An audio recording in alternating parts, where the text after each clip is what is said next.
afternoon. Welcome to Capital Account. I'm Lauren Lyster here in Washington, D.C. These are your headlines for Wednesday, November 7th, 2012.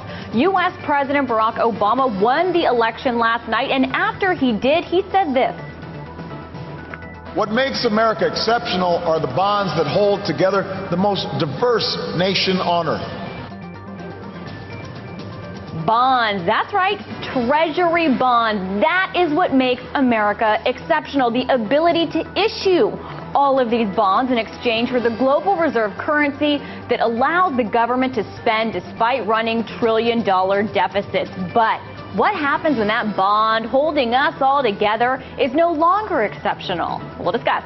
And gold and silver prices rallied recently ahead of the elections. We'll talk about why, and also, is the stock of gold overestimated by thousands of tons with a nominal value close to $900 billion? Well, according to an essay published by the Gold Money Foundation, the answer is yes. We'll hear from one of the authors, James Turk, Gold Money founder and chairman, about it and why it matters. Plus, ExxonMobil.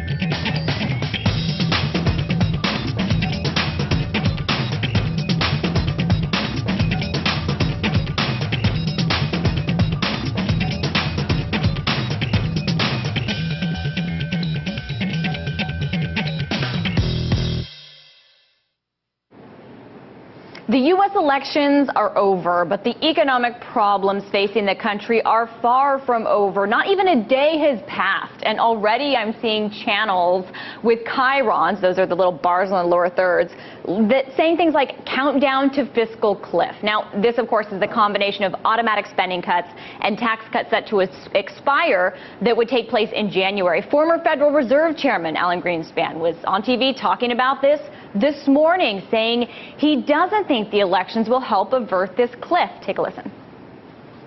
The election per se has really not changed the balance very much of what's going on, and I think it will come down to the very last minute before a particular action is taken. We underestimate the underlying momentum of this deficit and the building up of debt and its consequences.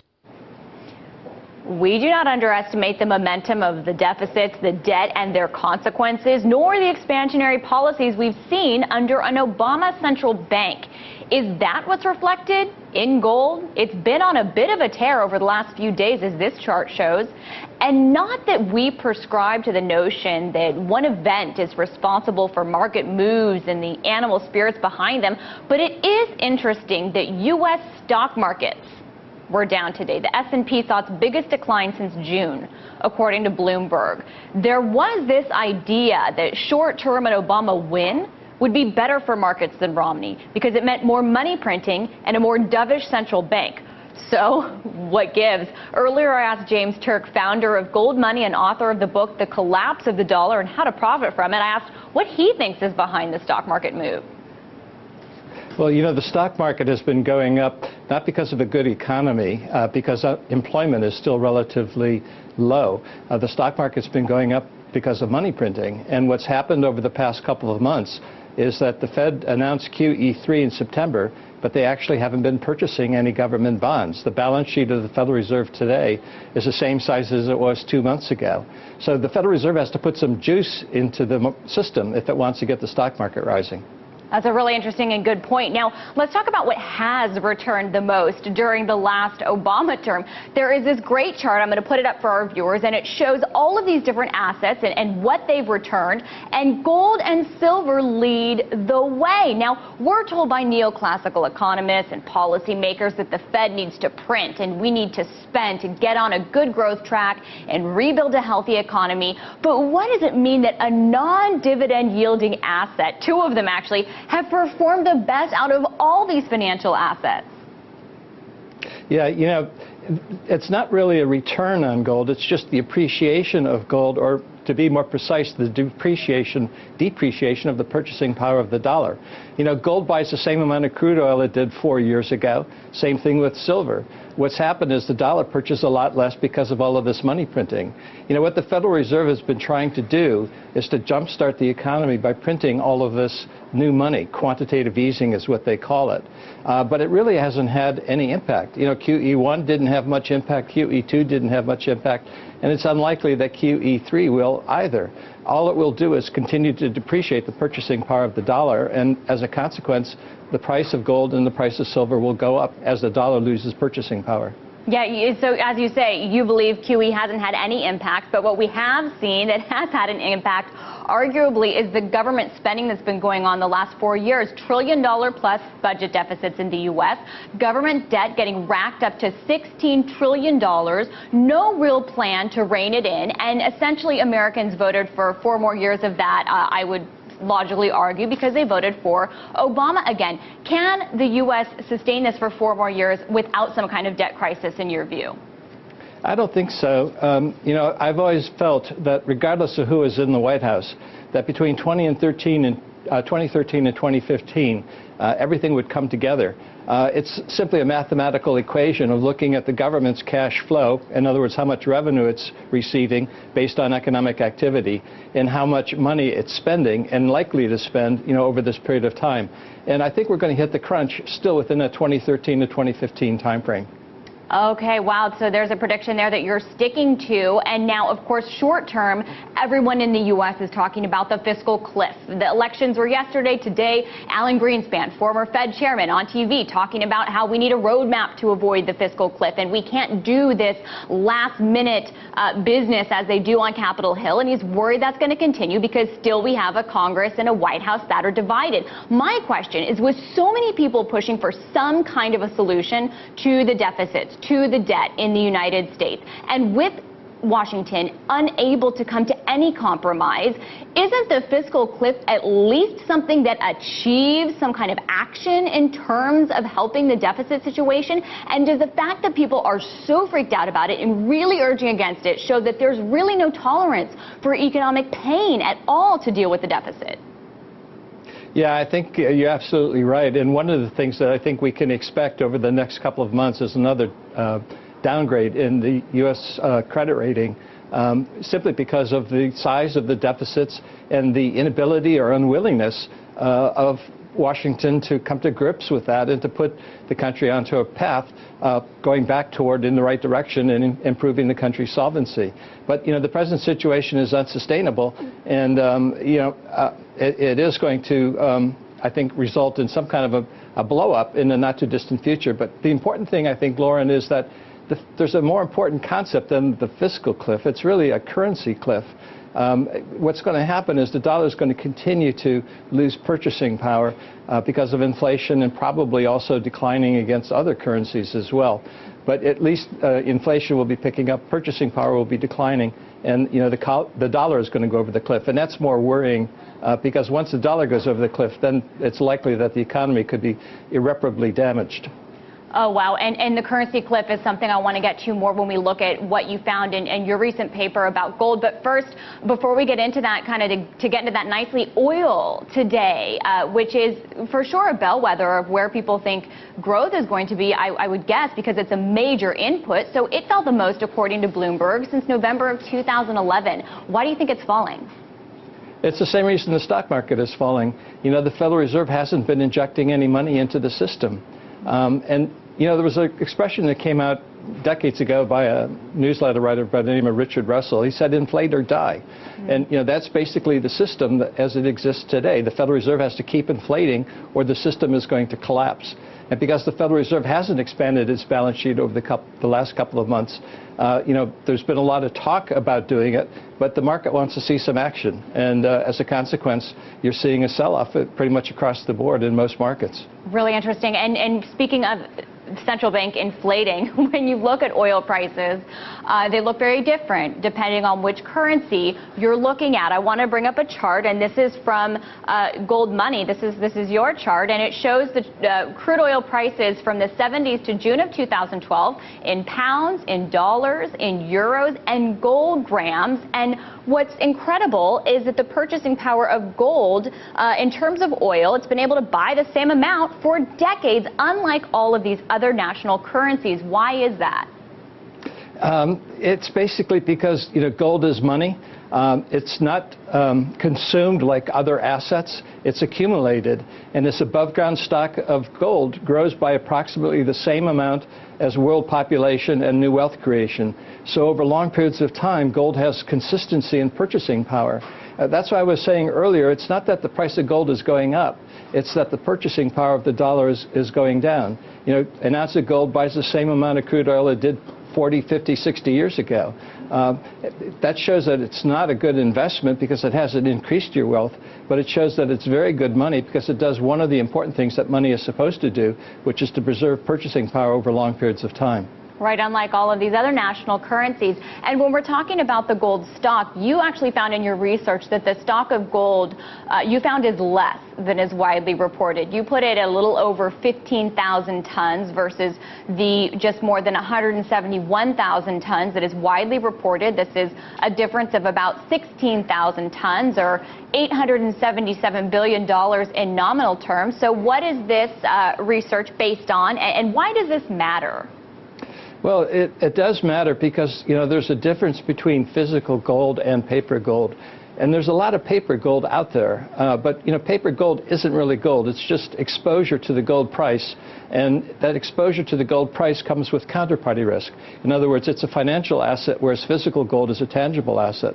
And as you work through a financial crisis, and, we've been in one for a few years, and it's going to continue for a few more years, people ultimately move out of financial assets into tangibles, and the same thing is going to happen in gold. The fact that there's less physical gold here ultimately means that the panic or the scramble out of paper gold and into physical gold is probably going to be even more dramatic than people expect, simply because there's a lot less physical gold than people have been led to believe over the past several years. Interesting. What does that mean for the price, do you think? Well, in the longer term, it ultimately means the price is probably going to go even higher than what I've been expecting. If you have less supply of something than what people think, ultimately it's reflected in the price, and the price is going to go higher. And but the price is going to go higher anyway, Lauren, simply because of the dollar debasement and the other factors that are going on around the world. And remind us what your projection is of gold, just for anybody that can't remember off the top of their head. Well, I've been sticking to this forecast that I made back in 2003 when gold was $350 an ounce. I was saying that between 2013 and 2015, it was going to be $8,000 an ounce, and the Dow would be 8,000. So you'd have a one-to-one relationship between gold and the Dow, just like you did at the end of the last bust, which was 1980, when gold was one-to-one, 800 on gold and 800 on Dow. And just like you did back in the 1930s at the end of that bust, when you had gold at 35 and the Dow at 35. So, this one-to-one relationship continues to reappear, and I think that's ultimately where we're headed.